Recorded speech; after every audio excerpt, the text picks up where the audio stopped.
Life had already been challenging for Najibullah Akbari and his family, even before the COVID-19 pandemic.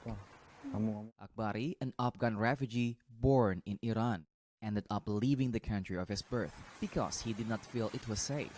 For almost 5 years, he and his family have lived in Cisarua in Bogor Regency, a mountainous area situated about 30 miles from Indonesian capital Jakarta. I think all time is like Corona, because refugees are at home and they cannot do any job, they cannot travel, they cannot visit their relatives. This is like the Corona time.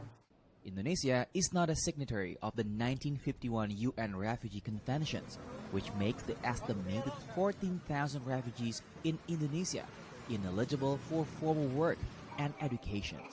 To survive, most refugees rely on relatives in other countries to wire money to them. Akbar Anwari says his brother in New Zealand has stopped sending money since the pandemic also affected his job. My brother has been out of work for 5 months. Nowadays, he no longer sends money. I spend about $245 a month. Rent, food. I eat very modestly, but prices this season are very high. Akbar Anwari speaks fluent Indonesian, known locally as Bahasa Indonesia.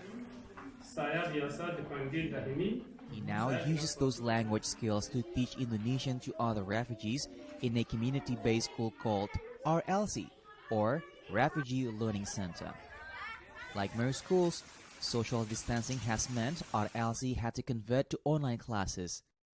Unfortunately, this poses a challenge to students and teachers, since many don't have sufficient internet access or proper devices. Many in Indonesia access 4G networks via expensive prepaid data plans. So they face many challenges like lack of resources. Most of our teachers use their cell phones. Some of students are not join the call because they don't have data. The learning centers relies mostly on donations for the education program and for masks and sanitizers that have become scarce due to pandemic.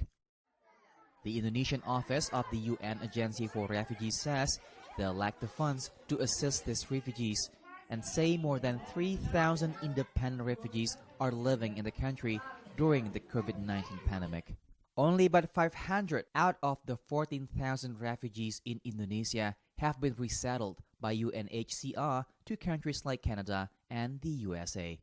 From Bogor, West Java, Indonesia, Rendy Wicaksana, VOA News.